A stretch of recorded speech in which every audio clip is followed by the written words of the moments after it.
immunotherapy and new tools for the evaluation of response to immunotherapy. Good afternoon, everyone. Good afternoon. Thank you for your introduction. I will start with the table of contents and introducing my topic. Today, I'm going to talk about malignant pleural mesothelioma, which is a rare, fatal asbestos-associated malignancy with an estimated 38,000 deaths per year worldwide. The pathogenesis is mainly due to the inhalation of asbestos fibers that triggers a chronic inflammatory response throughout a latency period of 20 to 60 years, through which the tumor develops. The main histological types include epithelioid, constituting 60 to 80%, and then the biphasic, which is 20 to 30%, and the sarcomatoid, which is less than 10%, and it has a worse prognosis. Since 2004, the chemotherapy cisplatin pemetrexed has been the standard care for malignant pleural mesothelioma and has gained FDA approval. But after 2021, the FDA approval gave, after the Checkmate 743 trial, the immunotherapy ipilimumab, nivolumab gained the FDA approval to be used as a standard care for the pleural malignant mesothelioma patients and first-line settings. After the PROMISE trial and the CONFIRM trial, pembrolizumab and nivolumab are also recommended to be used in second-line settings. I would like to discuss with you two critical issues before starting my presentation. Should all patients be treated with immunotherapy? In the Checkmate trial, if we take a close look, 28% of the patients were long responders, and as we can see here, they maintained the response even beyond 42 months from the start of immunotherapy.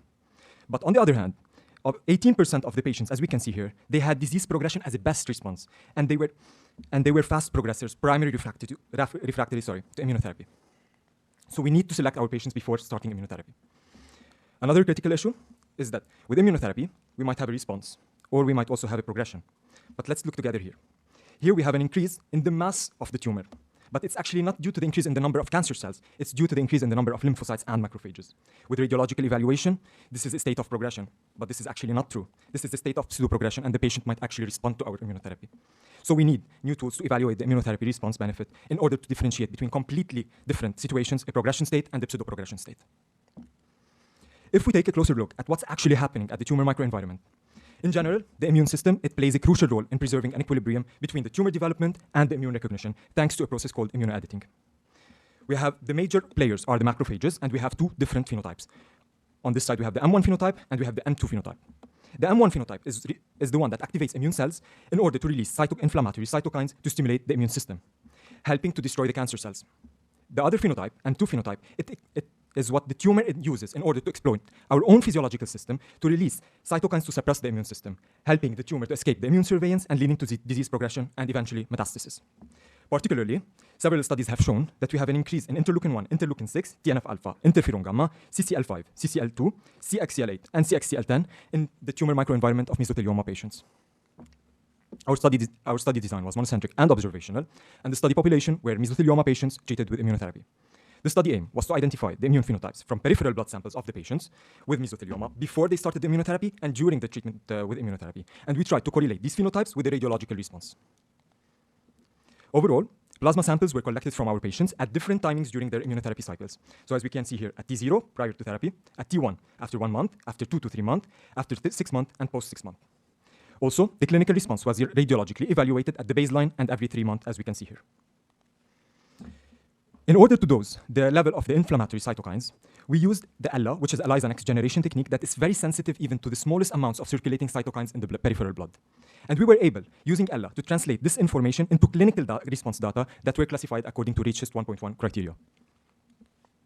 Overall, 18 of our patients were enrolled in the study, and the median age was 68.6. Most of our patients had a NICOG performance status score of 0, and more than 70% of our patients had an epithelioid histological type, which has a better prognosis, and more than 55% of our patients administered durvalumab as a type of immunotherapy. The overall response rate in our patients was progressive disease in 6 patients, partial response in 6 patients, and stable disease in 6 patients. So the disease control rate was achieved in 12 patients, which is equivalent to 66.6%. The median follow-up of our patients was for 14.6 months, and the median progression-free survival was 7.6 months. The 6-month progression-free survival rate was 44.4%, and the median overall survival rate was 14.7 months, whereas the 6-month overall survival rate was 88.5%. The stratification was made according to the ECOG performance status, histological type, the number of previous treatment lines, and the best response to immunotherapy. And we obtained a 90.9% 6-month overall survival rate in patients with partial response and stable disease as the best response to immunotherapy. Overall, 176 peripheral blood plasma samples were collected from our patients, and only under certain circumstances we were not able to do so. We started before the start of immunotherapy. The basal levels of the 8 cytokines were compared with the basal levels from healthy donors. And our mesothelioma patients were stratified according to the response. So progressive disease, stable disease, and partial response. In all the other cytokines, the levels did not substantially differ between healthy donors and mesothelioma patients. But we observed higher basal levels for TNF-alpha, interleukin-6, and CXCL10 in patients with partial response, and this may have a suggestive predictive role. We started monitoring our patients before they started the immunotherapy and throughout their immunotherapy treatment. Above, we have the line graph representing the response in each patient, and below, at different time points, so at T0, T1, T2, T3, and T4, which corresponds to pre-therapy, after 1 month, after 2 months, after 6 months, and post 6 months. Below, we have the bar chart, which represents the median value percentage variation for all mesothelioma patients at different time points. As we can see here, with the start of immunotherapy, we can see an increase in the interferon gamma levels in all patients, not only in patients with partial response, so in progressive, stable, and partial response patients. But what happens after T1 or T2, which is equivalent to after 1 month or 3 months from the start of immunotherapy? We start observing a decline in the patients with progressive disease and stable disease. But this is not the case in the patients with partial response. We can observe that we have an upward increasing trend, and the patients maintain the high levels even after 6 months from the start of immunotherapy. Similarly, the similar patterns were observed, and an upward increasing trend for interleukin-6 was observed. Also, for TNF-alpha, we can, despite the fluctuation of the values of TNF-alpha throughout the immunotherapy treatment for patients, we can always see that the levels in patients with partial response were superior compared to the patients with stable disease and progressive disease. Also, for CXCL10, we can observe an increasing upward trend in patients with partial response. Here, I would like just to highlight something. If we look here at patients with progressive disease, we can see that the levels of CXCL10 are still high even after 6 months from the start of immunotherapy in patients with progressive disease. This actually highlights the importance of our study because these patients might have been radiologically evaluated as to be in a state of progressive disease when they are actually in a state of pseudoprogression, and these are completely different states. Today, immunotherapy is becoming a part of the therapeutic armamentarium for patients with mesothelioma, with ipilimumab and nivolumab being used in first-line settings, and nivolumab being used in second-line after chemotherapy. 2 major unmet needs are the need for predictive biomarkers to select our patients before starting immunotherapy, because 20% are still primary refractory to immunotherapy. Furthermore, new tools are needed to evaluate the response because RECHIST 1.1 criteria and the immunoRECHIST are insufficient. What we did in our study is that we observed that we had high basal levels of TNF-alpha, CXCL10, and interleukin-6, which seemed to predict the response to immunotherapy before the patient started the immunotherapy. Furthermore, as we monitored our patients throughout the treatment, the levels of interleukin-6, TNF-alpha, CXCL10, and interferon gamma, they increased and remained higher, as we can see here, during the immunotherapy in patients with partial response. Whereas in patients with progressive disease, we had a drop to the pre-therapy levels, which was observed with an inactivation of the immune system and the progression on radiological imaging. This variation over time is very important because it allows us to distinguish between an actual progression and a pseudo-progression. Our study limitations were that it was an observational study with a limited sample size, so a larger prospective study is required to confirm our findings. In conclusion, higher basal levels of TNF-alpha, interleukin-6, and CXCL10 in patients with response may seem to play a potential predictive role for the future. Other than that, also, persistence of high level of interleukin-6, TNF-alpha, CXCL10, and interferon gamma during the immunotherapy might play a potential treatment monitoring biomarker role for the future. Thank you, everyone, and I would special thanks to my advisor, Professor Zuccali, my co-advisor, Professor Rimassa, the committee, and Professor Alavena and the oncological research team, which I worked with them throughout my whole journey. And thank you, everyone, for being here.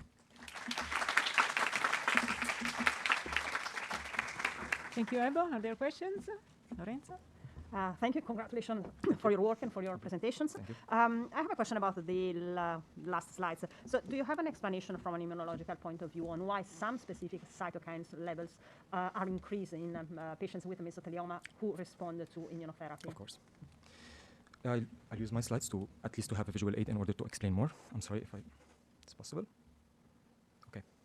If we look at this tumor microenvironment, at what's actually happening at the tumor microenvironmental level, we have an immunological infiltration in the mesothelioma tumor level, at the tumor level, and we have the release of cytokines.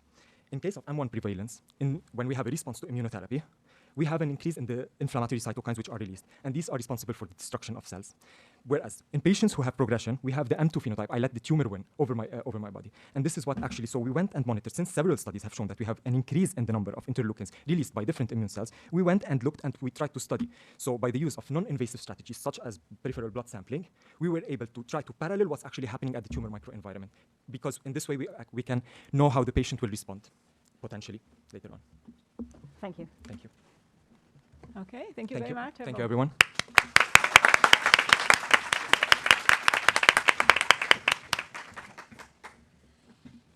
Okay, so the next candidate is Selvan Apurna.